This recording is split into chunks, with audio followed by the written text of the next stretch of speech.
नमस्कार विद्यार्थी मित्रों, कृष्णा कन्या विद्या संकुल गुंद्राण તેમજ श्री विवेकानंद विनय मंदिर तालाळानी यूट्यूब चैनल में आप सौનું हार्दिक स्वागत है।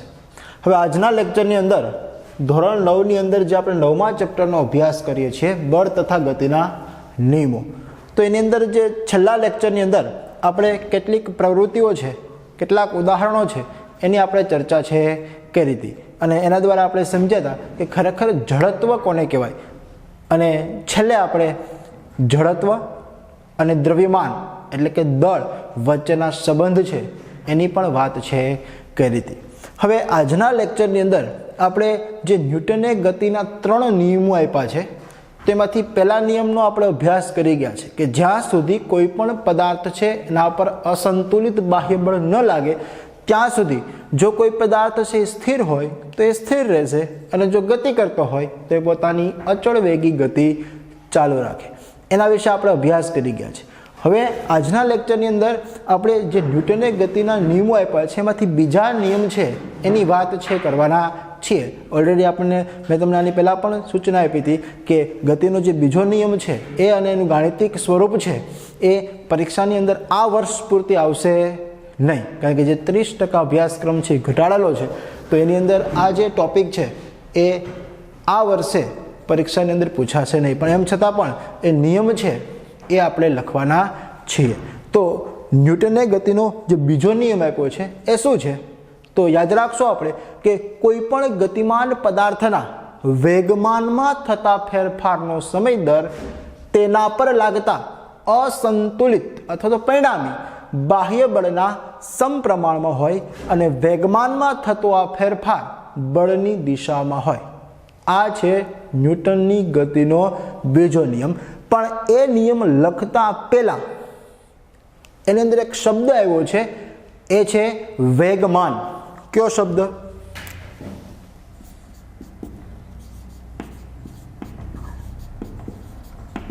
વેગમાન। તો વેગમાન કોને કહેશું? વેગમાન એટલે શું એની થોડીક માહિતી છે તમને આપી દઉં। તો વેગમાન કોને કહેવાય તો યાદ રાખશું આપણે કે પદાર્થ છે એનું દળ અને એના વેગના ગુણનફળને અથવા તો ગુણાકારને, ગુણનફળ કયો તો પણ ચાલે, ગુણાકાર કયો તો પણ ચાલે, બરાબર। પણ ગુણાકાર કોનો કોનો તો કે કોઈ પણ પદાર્થ, જો તમારે કોઈ પણ પદાર્થ છે એનું વેગમાન જાણવું હોય તો તમારી પાસે શું હોવું જોઈએ તો કે એ પદાર્થ છે એનું દળ હોવું જોઈએ અને પદાર્થ છે એનો વેગ હોવો જોઈએ। એટલે એ પદાર્થનું તમને શું મળી જશે તો કે વેગમાન મળી જશે, બરાબર। તો વેગમાનની વ્યાખ્યા શું થશે કે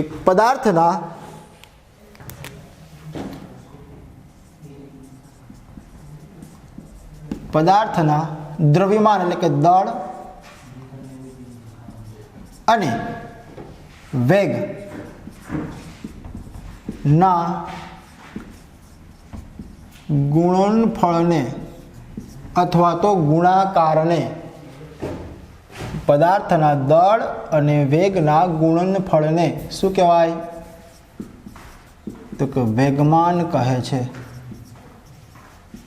કોને કહેશું વેગમાન તો કે પદાર્થનું દળ અને પદાર્થ છે ના વેગના ગુણનફળ। હવે વેગમાનની સંજ્ઞાની જો વાત કરવામાં આવે તો વેગમાનની સંજ્ઞાને p વડે દર્શાવવામાં આવે, યાદ રાખજો। સંજ્ઞાની વાત કરીએ તો એને કેના વડે દર્શાવશું તો કે p વડે। જો એના સૂત્રની વાત કરવામાં આવે કે ભાઈ કોઈ પણ પદાર્થ છે એનું તમારે વેગમાન કેવી રીતના મેળવવું તો ઓલરેડી એની વ્યાખ્યા તમને ખ્યાલ જ છે કે પદાર્થનું દળ અને એનો વેગ। તો દળ છે એની સંજ્ઞા શું થશે તો કે m, વેગ છે એની સંજ્ઞા શું થશે તો કે v। તો એનું સૂત્ર કેવું થશે તો જોઈએ આપણે અહીંયા તો કે વેગમાન બરાબર, પેલા ગુજરાતીમાં લખું, વેગમાન બરાબર દળ ગુણ્યા વેગ। એને જો સાંકેતિક પરિભાષામાં લખવું હોય તો શું લખી શકાય તો કે વેગમાન છે એની સંજ્ઞા શું થશે તો કે p, દળ છે એની સંજ્ઞા શું થાય તો કે m અને વેગ છે એની સંજ્ઞા શું થાય તો કે v। એટલે કે P = m × v એટલે કે m એટલે કે પદાર્થનું દળ અને v એટલે પદાર્થનો વેગ. એટલે યાદ રાખશું કે p બરાબર mv પણ લખી શકો. ગુણાકારની નિશાની હોય તો ગુણાકારની નિશાની ન કરો, ડાયરેક્ટ mv લખી નાખો તો પણ ચાલે. એટલે સૂત્ર શું થશે કે p is equal to m ગુણ્યા v. હવે જો એના એકમની વાત કરીએ આપણે, SI એકમ,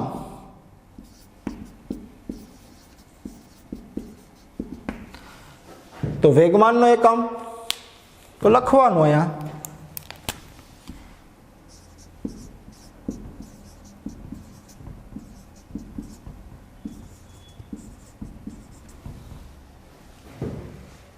બરાબર m એટલે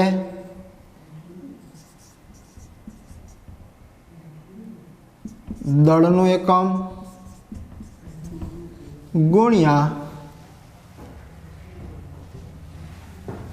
v વેગનો એકમ.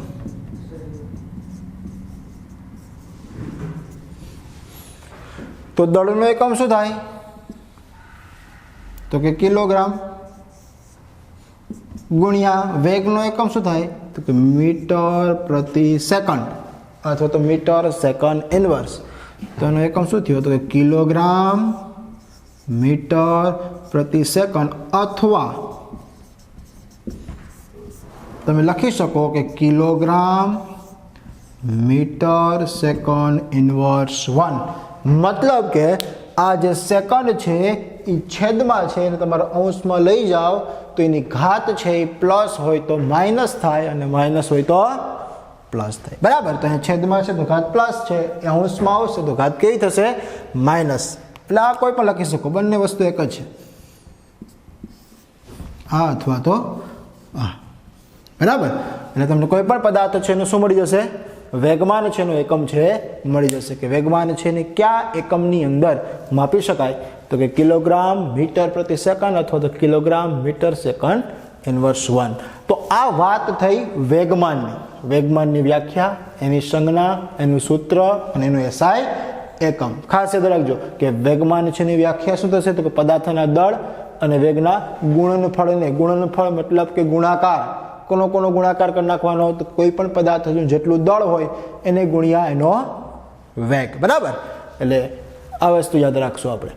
ત્યાર પછી સંજ્ઞા તો કે p સંજ્ઞા વડે દર્શાવવામાં આવે. એના સૂત્રની વાત કરવામાં આવે તો વેગમાન બરાબર દળ ગુણ્યા વેગ, એટલે કે p is equal to mv.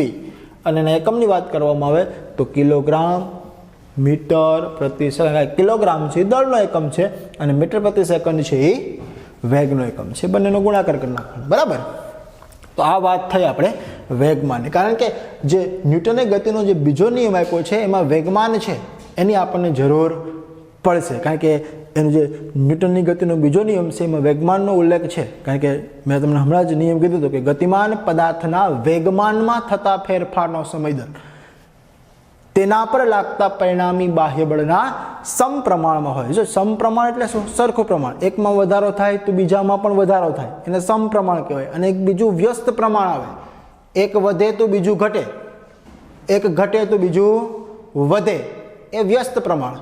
જો એક વધે બીજું વધે, એક ઘટે બીજું ઘટે તો એને કેવું પ્રમાણ કહેશું? સમપ્રમાણ કહેશું. બરાબર, તો ગતિમાન પદાર્થના વેગમાનમાં થતા ફેરફારનો સમય દર તેના પર લાગતા પરિણામી બાહ્ય બળના સમપ્રમાણમાં હોય. અને વેગમાનમાં થતો આ ફેરફાર બળની દિશામાં હોય. જો આ દિશા દર્શાવવી જરૂરી છે. શા માટે? તો કે વેગમાન છે એ સદિશ રાશિ છે. આપણને ખબર છે કે અલગ અલગ જે ભૌતિક રાશિઓ છે એ બે પ્રકારની હોય, એક સદિશ હોય અને એક અદિશ હોય. જો કોઈ પણ ભૌતિક રાશિ છે એને માત્ર દર્શાવવા માટે માત્ર મૂલ્યની જરૂર પડે, કોઈ દિશાની જરૂર ન પડે તો એને આપણે અદિશ રાશિ કહીશું. અને મૂલ્યની સાથે જો દિશાની જરૂર પડે તો એને સદિશ રાશિ કહીશું. દિશા સાથે, દિશા વગર અદિશ એટલે કે દિશાની જરૂર ન પડે, સદિશ એટલે દિશાની જરૂર પડે. તો એ વેગમાન છે એ સદિશ રાશિ છે. એનો મતલબ એવો થાય કે એના મૂલ્યની સાથે દિશા પણ દર્શાવવી પડે. તો વેગમાનની દિશા કઈ હોય તો કે જે દિશામાંથી બળ લાગે એ દિશા એ કોની હશે? વેગમાનની હશે, બરાબર. તો આ વેગમાનની વાત કરી. હવે આપણે અહીંયા જે ન્યૂટનની ગતિનો જે બીજો નિયમ છે એ પણ લખી નાખીએ.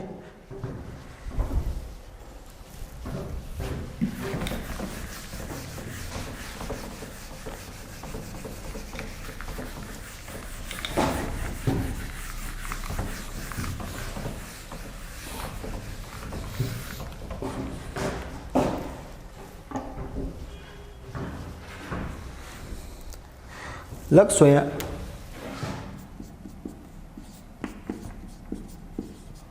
ગતિનો બીજો નિયમ, બરાબર. એને પહેલા આપણે વેગમાન છે એની વાત કરી ગયા છે. એના ઉદાહરણો વિશે વાત કરીએ તો એના ઉદાહરણો પણ તમે ઘણા બધા આપી શકો, બરાબર, વેગમાનના. કારણ કે આપણને ખબર છે કે પેલો ટેનિસનો બોલ હોય અથવા તો પેલો ટેનિસ રમત છે એનો જે બોલ હોય એ કોઈ વ્યક્તિ ઉપર મારવામાં આવે તો એનાથી વ્યક્તિને કોઈ પણ જાતની ઈજા થશે નહીં. પરંતુ જે ક્રિકેટ મેચની અંદર રમાતો જે સિઝનનો બોલ હોય એ કોઈ વ્યક્તિ છે, એ કોઈ પ્રેક્ષક છે એને વાગે તો એનાથી એને ઈજા છે પહોંચી શકે. આ ઉપરાંત તમે એમ પણ કહી શકો કે દાખલા તરીકે નીચે કોઈ કાચની તકતી હોય, મતલબ કે પ્લેટ. હવે આ કાચની પ્લેટ છે, હવે એ પ્લેટ છે, બે પ્લેટ રાખવાની. હવે એક પ્લેટ ઉપર નાની એવી કાંકરી જેને કહીએ આપણે એ લઈ અને અમુક ઊંચાઈથી, દાખલા તરીકે આપણે એવું માનીએ કે ભાઈ 1 મીટરની ઊંચાઈથી એ કાચની તકતી ઉપર એ કાંકરી છે ફેંકવામાં આવે, મૂકવામાં આવે અને સીધી ક્યાં પડશે? તો કે જે નીચે કાચની પ્લેટ છે, કાચની તકતી છે એના ઉપર પડશે. અને એટલી જ ઊંચાઈથી કોઈ મોટો પથ્થર છે એ કાચની તકતી ઉપર મૂકવામાં આવે તો પછાડવામાં આવે તો શું થાય? તો આપણને ખબર છે તે બંને કિસ્સાની અંદર કાચનું શું થવાનું?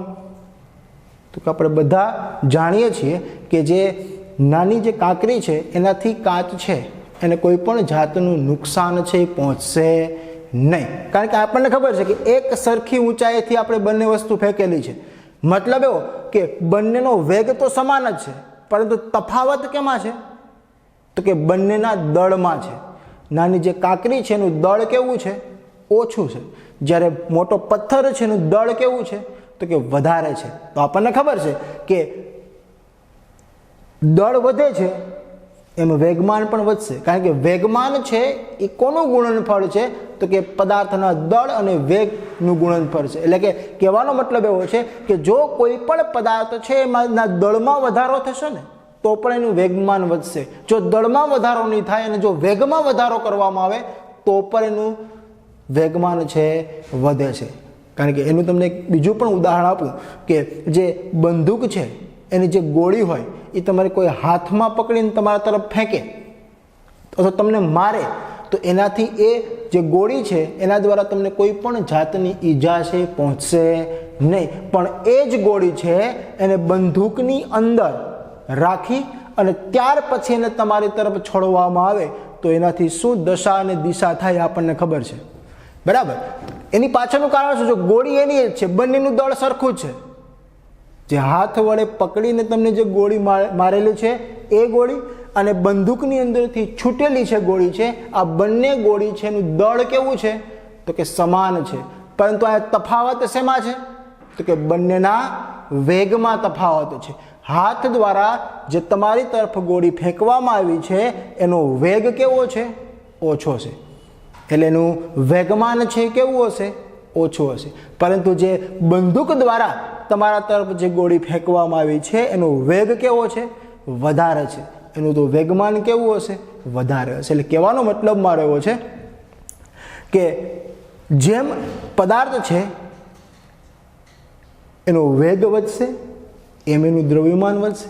જો વેગ ન વધે, એનું દળ વધે તો પણ એનું વેગમાન છે વધે છે, બરાબર. તો એ વેગમાન વિશેની ચર્ચા છે આપણે કરી ચૂક્યા છે. હવે આપણે ન્યૂટનની ગતિનો જે બીજો નિયમ છે એ આપણે લખવાના છીએ. તો લખીએ કે કોઈ પણ ગતિમાન પદાર્થના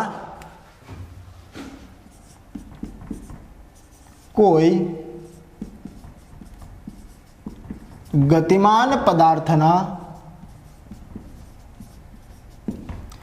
વેગમાનમાં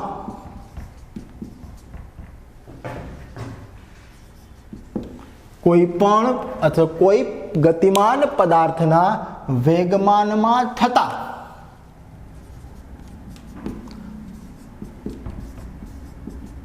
ફેરફારનો સમય દર તેના પર લાગતા પરિણામી બાહ્ય બળના સમપ્રમાણમાં હોય.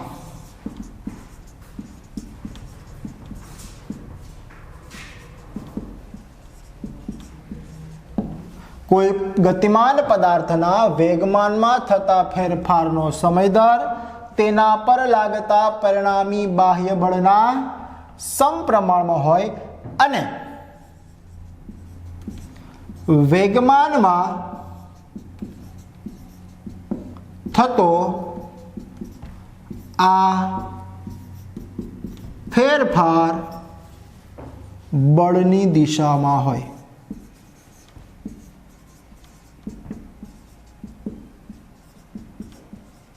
બરાબર.